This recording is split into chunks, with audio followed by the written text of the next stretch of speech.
Bias and self-management in ACC evaluation. Every evaluator brings their own training, culture, and preferences to a recording. The skill isn't eliminating bias, it's recognizing it. In this video, we named 5 bias types that show up consistently in ACC evaluation and walk through practical mitigation you can use before, during, and after every session you observe. Every time you sit down to evaluate a coaching session, your reactions show up. You think, I wouldn't have asked it that way, or that pause was too long. Those reactions are data, but they're data about you, not about the coaching. The question is, can you tell the difference? Your reactions give you information about your own preferences, your own training, your own values. The coach pauses for 8 seconds and you think, good presence. Another evaluator might not even notice. Neither of you is wrong, but both of you are filtering through your own lens. The skill isn't eliminating that lens, it's recognizing it. ICF's own bias awareness guide says it directly. Bias is not a flaw, it's a feature of being human. Bias is shaped by personal experience, cultural background, social identity, and professional training. Everyone has it. The coach educator's responsibility is not to be bias-free. That's impossible. It's to manage bias so that evaluations are anchored in behavioral evidence, not personal preference. 5 bias types are particularly relevant when you're evaluating at the ACC level. The first, coaching model preference. You trained in solutions-focused coaching. The ACC candidate uses narrative techniques, lots of reflection, metaphor, storytelling. You rate their evoking awareness lower because it doesn't look like your kind of awareness.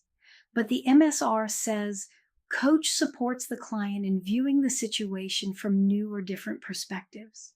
And the narrative approach does exactly that. The coaching model is different. The competency demonstration is present.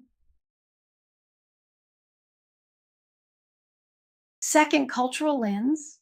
The candidate's communication style is indirect. They don't explicitly state the session outcome, but the client clearly understands what they're working on. You rate agreements lower because you value explicit contracting. The question is, did A3.2 happen? If coach and client reached an agreement, the form of that agreement can vary. Not every culture contracts with, so our agenda today is. Some do it through conversational alignment. Your job is to assess whether the agreement exists, not whether it looks the way you do it. Third, style preference. The candidate pauses for 8 seconds after a question. You rate presence higher because you value silence.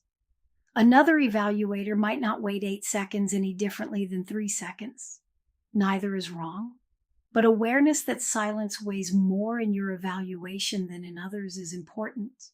When you calibrate with peers in the sync sessions, this is exactly the kind of difference that surfaces. Fourth, language bias. The candidate is a non-native English speaker. Their questions are grammatically imperfect but coaching effective. Do you rate them lower on evoking awareness because the language is rough? Clear, in the bar's statement, A7.3 refers to coaching clarity, not linguistic polish.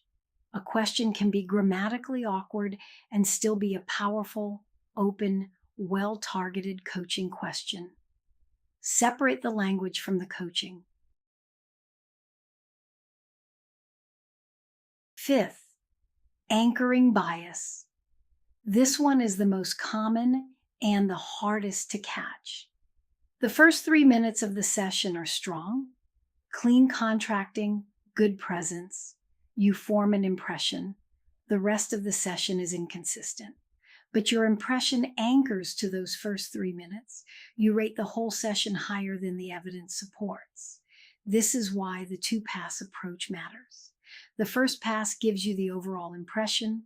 The second pass tests it against the evidence. If your ratings don't match your impression, one of them is wrong. So what do you do about all of this? 3 practical strategies.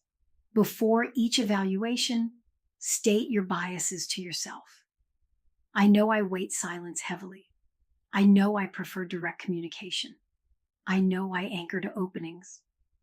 During evaluation, check each rating against the behavioral statement, not your preference. Does the evidence map to the statement, or does my preference map to the statement? When in doubt, cite the timestamp. If you can't point to a specific moment, the observation may be bias, not evidence. After evaluation, calibrate with peers. That's what the sync sessions in this program are designed for. You'll review the same recording as your cohort members. You'll compare your ratings, and you'll discover where your evaluations diverge. Those divergence points are where bias lives, not in the ratings where everyone agrees, but in the ones where you see something different from what others see. This connects directly to MC Competency 5.7, supports the mentor coaching client to integrate new learning with their unique coaching style. If you can't see past your own coaching style, you can't support theirs. Bias management is not separate from mentor coaching. It's core to it. Every time you evaluate a coach whose style is different from yours, you're practicing this competency. Bias awareness isn't a box to check before you start evaluating. It's a practice that runs alongside every evaluation. When you complete the exercise below, notice where your preferences show up. Name them in your bias reflection. You have the framework, the behaviors, the scoring, and the self-awareness. Now it's time to put it into words. In Unit 7.5, we bring it all together, writing ACC-level feedback that is evidence-based, competency-referenced, and developmentally useful. Then we connect bars back to the full mentor coaching process.